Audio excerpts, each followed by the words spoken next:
One of the few things I didn't like about my Tenere 700 has always been the tire-hugging low front fender. I use my T7 more like a big dual sport than a highway touring bike, so I wanted it to look more dirt bike than street bike. I looked at several of the aftermarket high fender kits in the past, but they were expensive and I didn't like the way they rerouted the brake hoses. Recently, Yamaha began offering a factory high fender kit here in the US. On Yamaha's online store, it showed to be on back order. So I went to my favorite local dealer and they were able to get me one in only a few business days. I'm partial to factory accessories when I can get them. This kit was exactly what I wanted and was actually cheaper than some of the aftermarket kits I had looked at.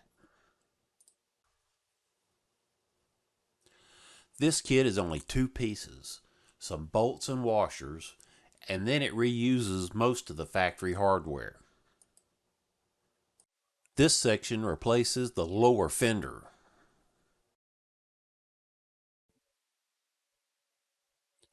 This is the hardware bag. Just a couple of bolts and some washers.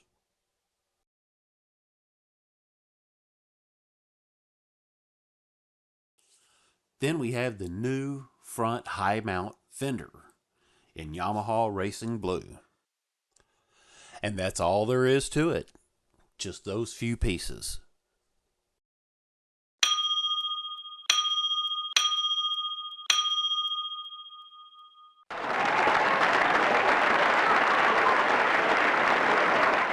It only takes a few simple tools for this installation. A 4mm hex drive, an 8mm socket, a small flat blade screwdriver, and a pair of needle nose pliers. Due to a cameraman error, I don't have video of using the flat blade screwdriver to open the brake hose clamps, but it's not difficult, just be gentle with them. There are 4 hose clamps in total, 1 on either side, and then 2 on the top. Once all 4 are released, we can move on to the bolts.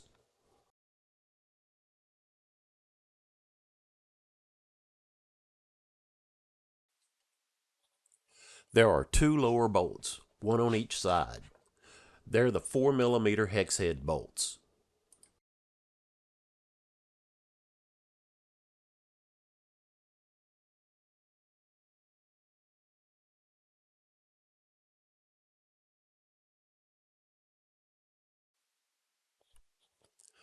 The 4 upper fender bolts are also 4mm hex heads.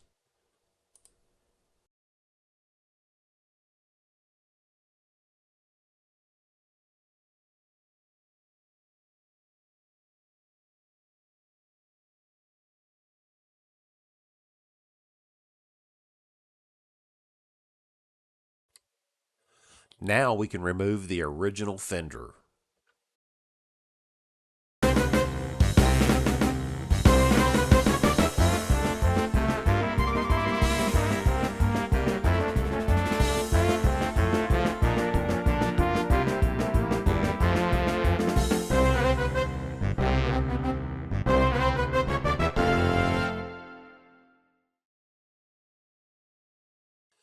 Now we're ready to transfer the hose clamps from the old fender over to our new fender.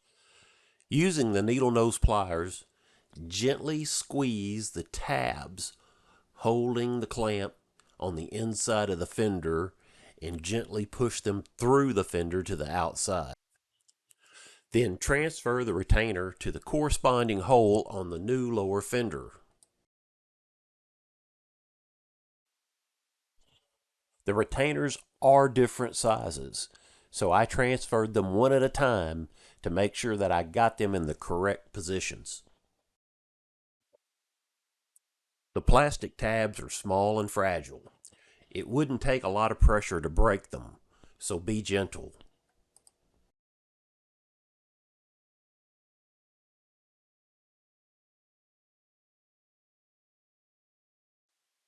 Now we're ready to remove the cap and hardware from the lower triple clamp.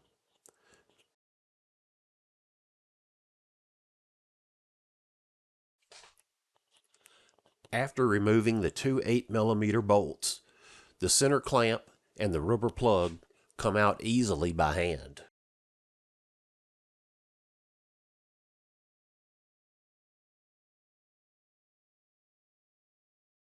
Here you see the 6 reused lower fender bolts and the new upper fender hardware. First, we install the 4 collars into the top of the new upper fender. I installed the collars into the new upper fender with my bare fingers. They're a tight fit, but pop into the hole with a snap sound.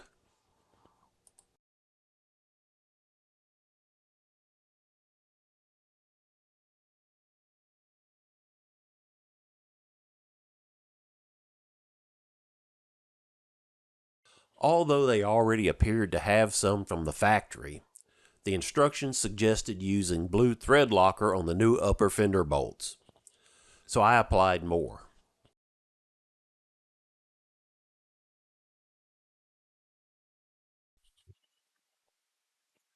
Now we're ready to install the new upper fender. In hindsight, I should have installed the front 2 bolts first.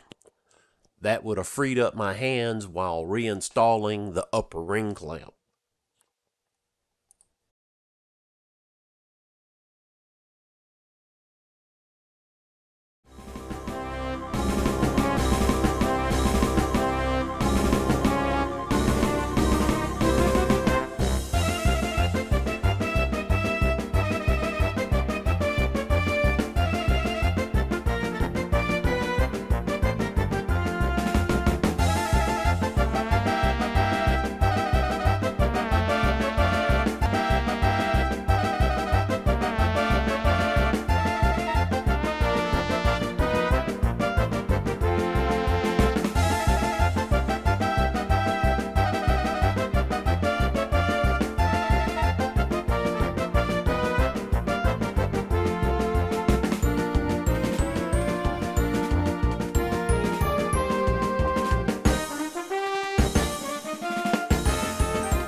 All 4 of the upper fender bolts torqued to 7.5 Newton meters or 5.5 foot-pounds.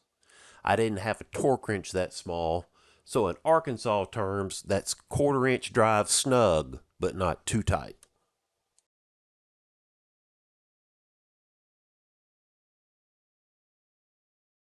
According to the instructions, the rear bolt washers should be under the ring clamp.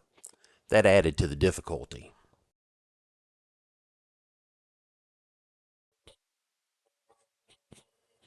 And even though it's against my normal nature, I did take a few moments to clean the upper forks a little before I put the new lower fender back on.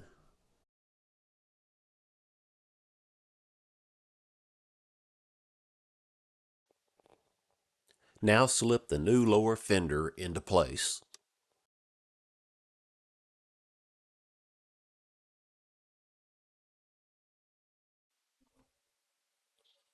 The lower fender bolts torque to the same specifications as the upper fender bolts.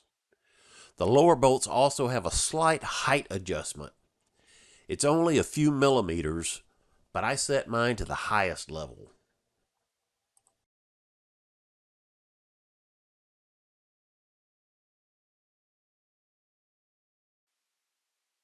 Then reinstall both lower side bolts, also the same torque specification. The instructions didn't say anything about using thread locker on the lower fender bolts, so I didn't use any. Now we're ready to reinstall the brake hoses and the speed sensor wire. Being a OEM Yamaha kit, the hoses and the wire go right back into the exact locations they came out of.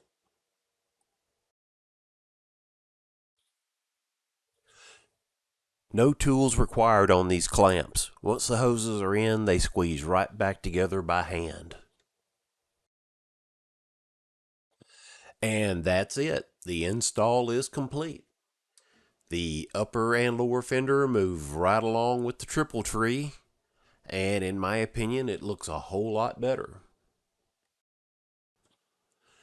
I realize that some people are going to complain that this kit still uses a hugger style lower rear fender. But that's the price you pay to use the factory brake hoses without even having to re-bleed them. I never had any complaints about the function of the factory hugger style fender, only the cosmetic aspects of it. The only complaint I do have, and it's a small one, is that the new fender is not exactly the same color blue as the rest of my bike. I assume this color probably matches the 2026 bikes better than my 2024. Once it gets enough dirt on it, it'll match just fine. I doubt the aftermarket fenders match any better without being painted to match.